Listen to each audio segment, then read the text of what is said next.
नमस्कार दोस्तों, एक बार फिर सभी का स्वागत है डीएसओ न्यूज़ में। इस वक्त हम लोग मौजूद हैं दिल्ली के जंतर मंतर पे और देखिए शाम का नज़ारा है और इस वक्त जो है दिल्ली के जंतर मंतर, अब जब नज़ारा देखेंगे एक बार कैमरे से गुजारिश करूँगा वो नज़ारा दिखाए।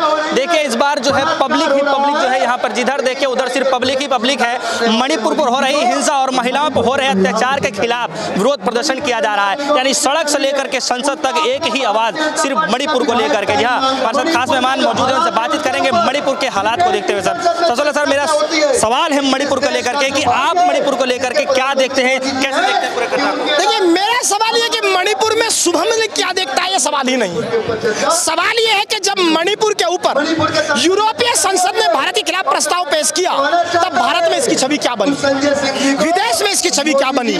सवाल ये कि 78 दिनों तक इस देश के प्रधानमंत्री मणिपुर में ये जानते हुए चुप रहे कि इस तरह की घटनाएं 100 घटनाएं रोज मणिपुर में हो रही है। मुख्यमंत्री कह रहे हैं इतनी असंवेदनहीनता सत्ता की तरफ से किसी राज्य में कैसे हो सकती है, ये एक बड़ा सवाल है और इसी सवाल को पूछने के लिए देश आज सड़कों पर है।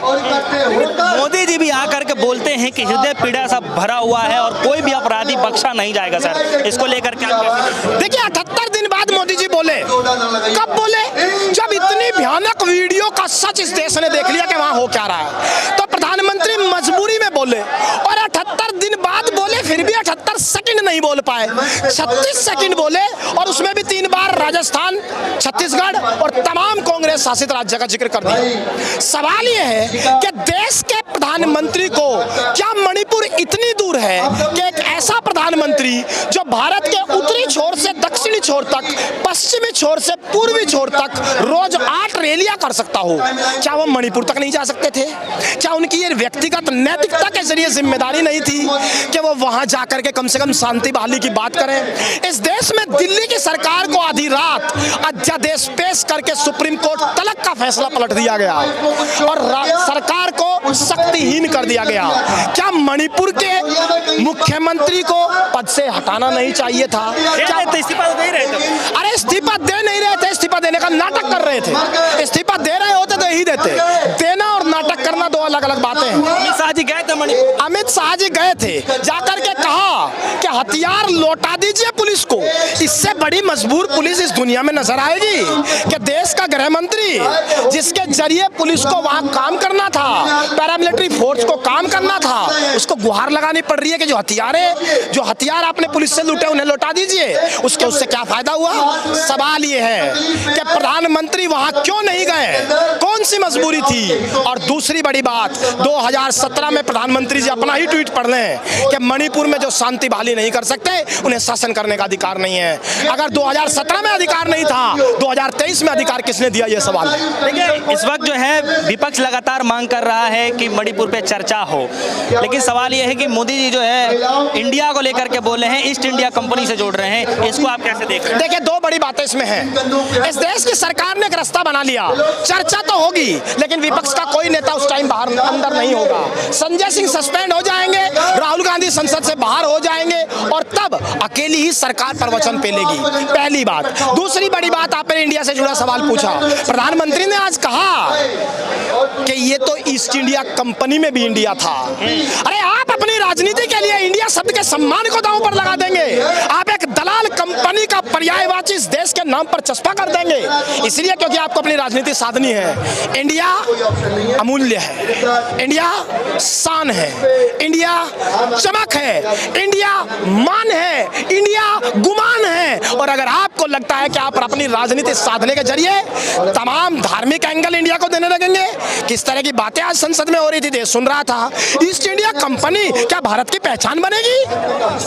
ये तमाम निराशाजनक राजनीति दुख देती है, परेशान कर। लेकिन विपक्ष के नेता बातचीत करना चाहते हैं मणिपुर को लेकर के, अब मोदी जी बोल के चले जाते हैं जो गठबंधन हुई है, जिसका नाम दिया गया है विपक्षी नेताओं की तरफ से इंडिया पार्टी का जो नाम दिया गया है गठबंधन की तरफ से, उस पर बोल करके चले जाते हैं, तो इसको आप कैसे देखते हैं? देखिए इसमें भी बहुत लंबा मामला, आप समझिए। प्रधानमंत्री की खासियत ये है कि वो बात करते ही नहीं किसी मुद्दे पे। इस देश के मीडिया में भी बहुत पत्रकार है जो उनसे सवाल पूछना चाहते हैं, 9 साल में कभी नहीं मिले, कभी उनसे मिले ही नहीं, जवाब दिया नहीं। अमेरिका में गए तो अमेरिका में जाकर के कह दिया कि हम मीडिया को बयान देंगे ही नहीं। जब बहुत प्रेशर बना तो जाकर के 1 सवाल लेने के लिए तैयार हुए। आप उस टाइम की रिपोर्टिंग पढ़ लीजिए। लगातार संसद में बात हो रही है कि मणिपुर पर बोलिए, तो हम बोलेंगे नहीं। क्यों? क्योंकि उनके पास बोलने के लिए कुछ है नहीं। जवाबदेही के प्रति वो मौन है। वो लांछन लगा सकते हैं, वो आरोप लगा सकते हैं, वो नेहरू को ला सकते हैं, वो इंदिरा को ला सकते हैं, वो ईस्ट इंडिया कंपनी को ला सकते हैं, लेकिन जवाबदेही के मामले में 9 साल में कभी बोलते नजर नहीं आए, तो बोलेंगे भी नहीं। पहले राहुल गांधी ने सवाल पूछा, बताया जा रहा है कि लोग कह रहे हैं कि जब राहुल गांधी ने जब बेफिक्र होकर सवाल पूछा तो उनको बाहर का रास्ता दिखा दिया गया, और कल आम आदमी पार्टी के जो सांसद है संजय सिंह, उनको भी बार जो है निलंबित कर दिया गया है। तो आप इसको कैसे देखते हैं? देखिए, हम एक ही बात कह रहे हैं, अगर विपक्ष को लगता है कि इस देश की संसद की लाल दीवारें उन्हें बोलने का हक नहीं दे सकती, जनता के मुद्दे नहीं उठा सकती, तो त्यागिए संसद को, सड़क पर आइए। सड़क से बड़ी संसद नहीं, ये लोकतांत्रिक देश है। राहुल गांधी जब वहां से निकले तो क्या वो लोगों के बीच नहीं जा पा रहे हैं? जा पा रहे हैं। संसद में अगर संजय सिंह बाहर है तो बाहर से भी मणिपुर उठेगा, बाहर से भी मणिपुर गुनगुनाया जाएगा, बाहर से भी बेटियों को इंसाफ दिलाया जाएगा। सरकार को जो करना है कर ले, सवाल तो उठेगा, सवाल तो पूछा जाएगा। लेकिन सवाल कैसे पूछा जाएगा? विपक्ष के लोग कह रहे हैं कि जो है इसमें चर्चा नहीं होना चाहती है। सत्तारूढ़ी पार्टी के जो नेता वो बार बार ये कह रहे हैं कि हम जो है चर्चा करना चाहते हैं, विपक्षी इस पर चर्चा नहीं करना चाह रही है। मोदी जी ये कह रहे हैं कि जो है दिशाहीन हो गया है विपक्ष। आप इसको कैसे देखते हैं? हम ये कह रहे हैं कि दिशाहीन विपक्ष हो गया। विपक्ष तो सत्ता नहीं चला रहा है। आपकी कौन सी दिशा है मणिपुर को लेकर के? यही तो सवाल है। क्या आपके पास कोई ब्लूप्रिंट मणिपुर को लेकर के है? क्या कोई दिशा अगर है, और अगर दिशा है तो आपके मुख्यमंत्री वहां बैठ करके ये क्यों कह रहे हैं कि इंटरनेट हमने इसीलिए बैन किया ताकि देश इस तरह की चीजें ना देख पाए, हिंसा बढ़ ना पाए? अरे आप लोकतांत्रिक मूल्यों के नाम पर अमेरिका में प्रवचन फैला है। 78 दिनों से आप इंटरनेट बंद करके एक आग को भड़कने दे रहे हैं। सवाल यह है कि आपने उसे शांत करने के लिए क्या किया? आपकी दिशा कौन सी है? आज विपक्ष की दिशा जानने का सवाल बड़ा नहीं है, सरकार की दिशा क्या है ये बड़ा सवाल है, और इसी पे हम अड़े रहेंगे। वो तो कह रहे हैं कि बख्शा नहीं जाएगा। किसको बख्शा नहीं जाएगा? प्रधानमंत्री की माफी हमने देखी, साध्वी निरंजन ज्योति को भी प्रधानमंत्री माफ नहीं कर रहे थे। क्या उन्होंने अपने पद से इस्तीफा दिया? आज भी वो सांसद है कि नहीं? प्रधानमंत्री को 2 चीजें आती है, मेरा हृदय पीड़ा से भरे हुआ है, इससे काम न चले 4 आंसू टपका दो, खेल खत्म हो गया। कोरोना पे यही हुआ, ये चलेगा नहीं। उन बेटियों को इंसाफ दिलाइए। अच्छा, एक सवाल है मेरा आपसे कि भारतीय जनता पार्टी के तमाम वो नारे, महिला सशक्तिकरण को लेकर के, बेटी पढ़ाओ बेटी बचाओ का नारा से लेकर के, और जब खुद प्रधानमंत्री जी जब बोलते हैं महिलाओं के सम्मान के लिए, तब वो भी काफ़ी भावुक हो जाते हैं। तो आप इसको क्यों मतलब इसको आप कैसे देखते हैं? आप लोग ये भी तो देखिए ना कि अगर कोई बातचीत करता है इसको लेकर के, तो एक भारतीय जनता पार्टी, हम एक बात कह रहे हैं, अगर बेटियों का सम्मान उछलता हो तो क्या प्रधानमंत्री की भावुकता में खो जाए? सवाल आपकी भावुकता का नहीं है, सवाल आपकी संवेदना का नहीं है, सवाल उस एक्शन का है जो आपने 78 दिनों में लिया। इस देश को आप क्यों बताना नहीं चाहते कि आप विफल कहाँ रहे?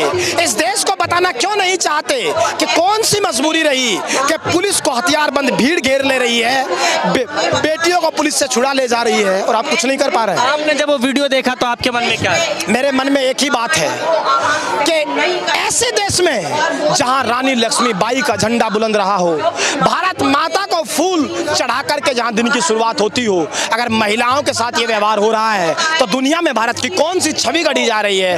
ये बड़ा सवाल है। उन बच्चियों को डर, महिलाओं समाज में डर को दूर कौन करेगा? और इतनी ऐसा है सत्ता कब ताकत में नजर आएगी, कब एक्शन में नजर आएगी? यही मेरा एक डर है और यही सवाल है।